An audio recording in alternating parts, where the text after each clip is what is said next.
Hey guys, what's going on? This is Market Omega back at it again with another weekly recap. I'll be going over standout trades from this week, so without further ado, let's go.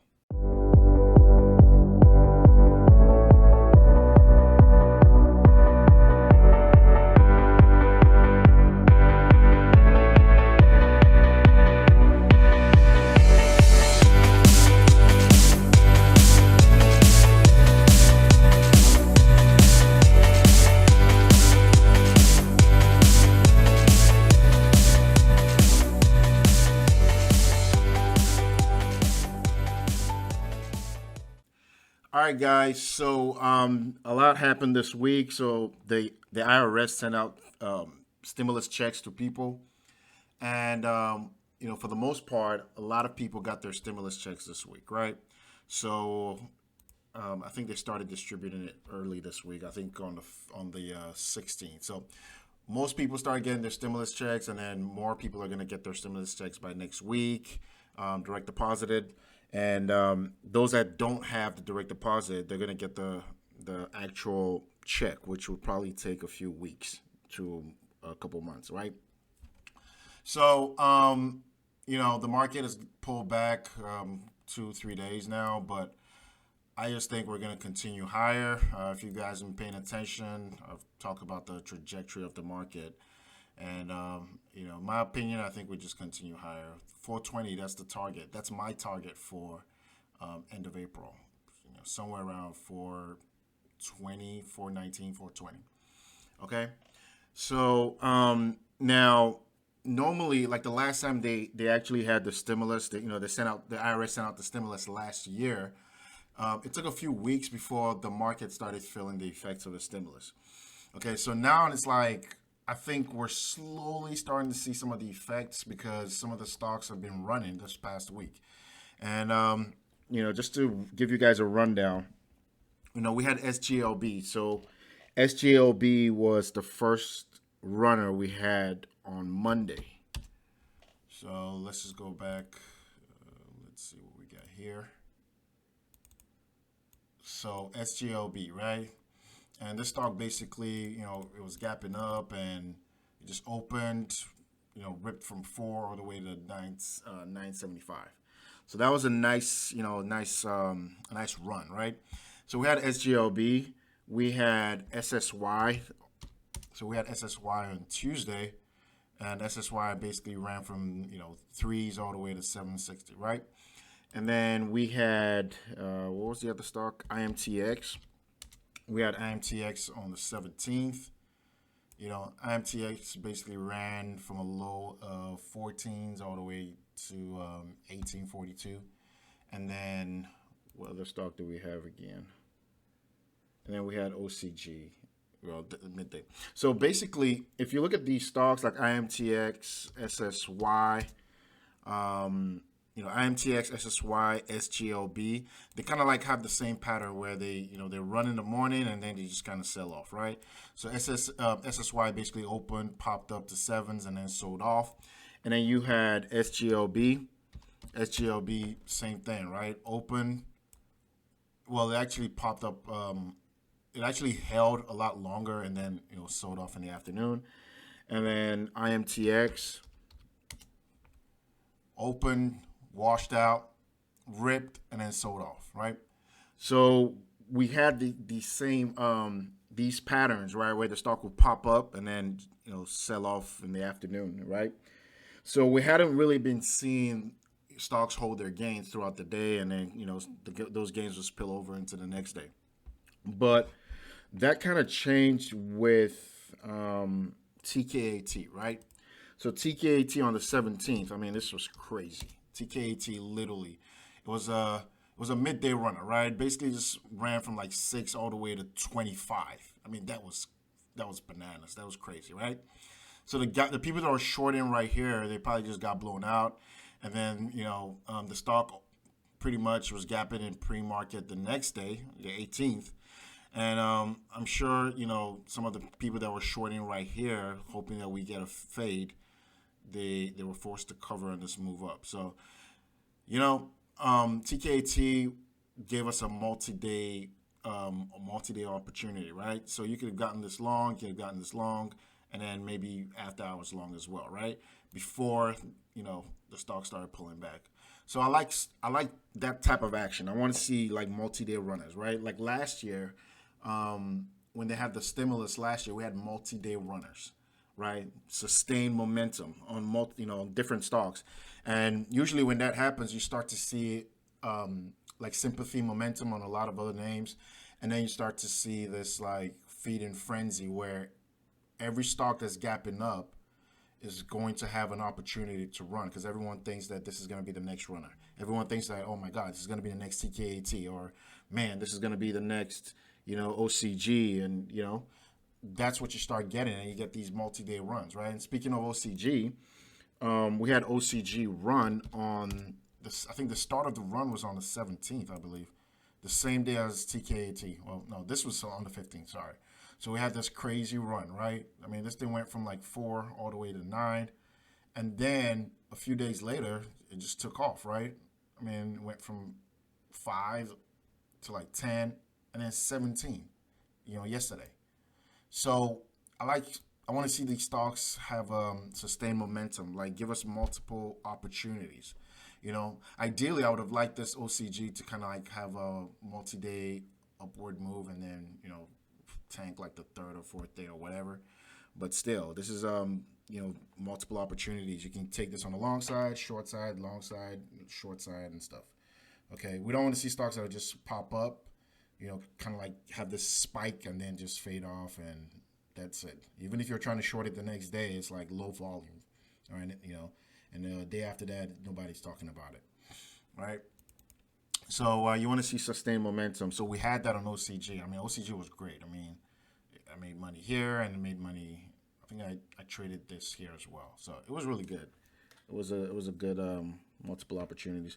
And then we also had JFIN. So JFIN was a stock that was running yesterday, and I literally called this out in chat. I was like, guys, when this thing was right here, I said this thing, the target is 12. That was my target, and I took I took the trade a few times from 8 to 12. It was really good. That was a nice opportunity. Now, I would have liked JFIN today to kind of like, consolidate and then give us another opportunity, to trade this at least to the long side.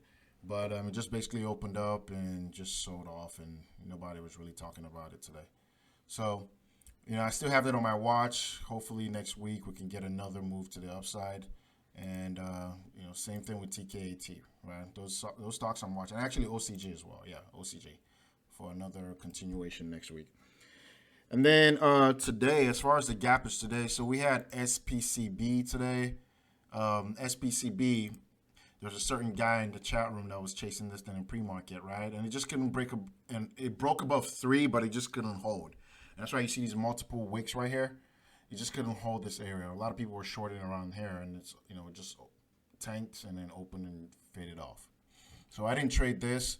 There was SNES as well, and I think SNES, they had news about I think they got a contract or something, or some type of contract. So it got the spike in pre-market, and then it opened, and there was no continuation. It sold off. So I didn't trade that. Now, I did trade ZKIN. So ZKIN was a stock that I was watching, and I told guys in the chat, like, hey, watch ZKIN. This thing could really get going, right? Keep it on watch. And I traded this long right there, around this area somewhere. I traded that long, right? And then I was watching this thing in chat, right? And I started looking at it. I was like, well, this thing looks good. I kind of like the setup, okay? I like the setup because it's forming a nice little pattern right there, right? I love these patterns. This is bullish. This pattern right here is bullish, So I basically got in. Can't remember where I got in. So I think I got in somewhere around there, right? And we got the rip. I sold some. We came back. I added. Okay, I added somewhere around here, thinking that it's gonna hold and we're gonna go for another move to the upside. But it started falling, so I added again, okay? I added thinking, okay, well, this is it, right? And then we popped up, actually, we popped up. Like, my average was somewhere around here, and we popped up, right? We went we got this rip above this level. And I was actually looking for 1420s. That was like the area where I would start taking profit. And guys, can you imagine this thing actually popped up to 1419? It was literally a penny from my first exit. A penny. I don't know, man. It came up a penny. It was the high of this candle was 1419. I was hoping to start selling at 1420. And then this thing just came and then whew, it just dropped. And I was looking at this, I was like, okay, well, it's probably gonna bounce, maybe try it again, but that's not what happened. It just chopped and then sold off. So on this drop right here, I ended up stopping out and just got out the position. So I gave back a huge chunk of profits today, but I mean, would I take this type of trade again? Absolutely, 100%. I mean, I would take this trade. On a normal stock, you get this break and then it kind of like pulls back a little bit and then gives you another move. Or when you get a break like this, it like on the same drive, it goes over 15, maybe like 15.30 before you get a significant pullback. But in this case, popped up a little bit and dropped. So that was that. I ended up taking a loss on that, so it's okay. And then I traded CLVS. So CLVS was pretty good. I shorted on the move up. It had a lot of overhead resistance. So on CLVS, I shorted, I think on the break of 8 or something. And then I had to stop out. Okay, so I shorted and had to stop out. I think I got like 2 paper cuts, trying to short this right here. So I ended up stopping out. And I shorted again around the 840s. Okay, and then we got this pullback, and then I covered on the way down. So that was pretty good. That was good. Now, CLVS must have been controlled by some entity or something because this thing came back again and, started ripping. started ripping. The stock just didn't want to die, man. The stock had a lot of overhead resistance, but still, like, the thing just wanted to keep on going, right? And I'm sure a lot of people lost some money on this move to the upside. Literally from 650 all the way to 890, 895. I'm sure people were thinking this thing was going to open and then fade off, just considering the overhead resistance we had. But nope, stock had other plans. All right, so that was that. I mean, it was a nice short opportunity for me. What else? AME, I didn't trade that at all. I knew that it was probably going to do something like this because there's a lot of overhead resistance on the stock. So the stock popped up, chopped around, tank. Y key, nothing. I think Y key was big yesterday. So we had a Y key, it was a midday runner. And I got Y key somewhere around there. And the issue I had with Y key, I ended up stopping out because I went for round 2 on Y key, right? And if you take a look, let me go back. If you take a look, like, they always had this type of move where the stock would tank and then they just out of nowhere, they just rip it back, right? You got this tank and then rip. Same thing right here, right? Like 2 to 3 candles, you get this rip, like recovers pretty much every downside move, right? And then same thing right here. You got this, sell off right here. And then you're thinking, okay, this thing is going to, break the VWAP and then, continue lower. But you get this crazy, insane rip. So if you were shorting right here, you just got taken out. So when this thing started pulling back, I'm like, okay, well, we're probably going to get the same type of action because that's what it's been doing, right?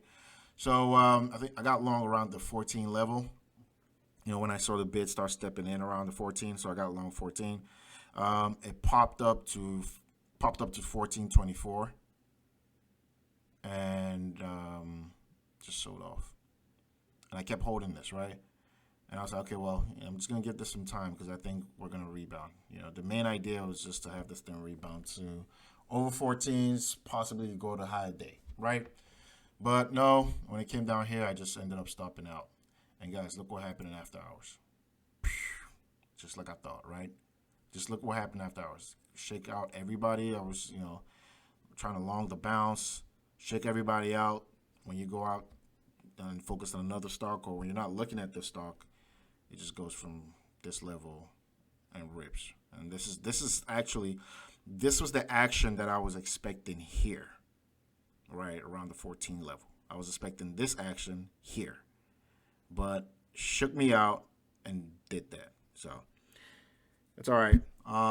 So that's that. That was those were the runners for today. The standout plays for this week. So as far as going into next week, the stocks that I'm watching, I'm going to be watching TKAT. Okay, so I'm watching TKAT going into next week. I'm going to be watching OCG as well going into next week, and also going to watch JFIN going into next week as well. So I'm thinking maybe those stocks can give us, multiple setups where we can, take advantage of them, either long or short. All right. So guys, that's it. You guys feel free to subscribe to marketomegatrades.com. Link is in the description below. I usually call out my trades. I call out my thought process on the stocks before I actually get into it. And usually a lot of times I say, hey, this is my profit target, right? This is what I'm looking at. This is my idea of the stock, and this is what I think, and this is where I'm trying to let this thing run to. Okay. So that's it. It's Market Omega Trades, and feel free to follow me on Twitter at Market Omega. I usually post everything from stocks to cryptocurrencies, sports, and just life in general. And also subscribe to my YouTube channel, Market Omega, okay? When you do that, turn on post notifications so you get notified every time I upload new content, all right? Thank you. You guys have been great, and I'll catch you guys next week for another weekly recap. Take care.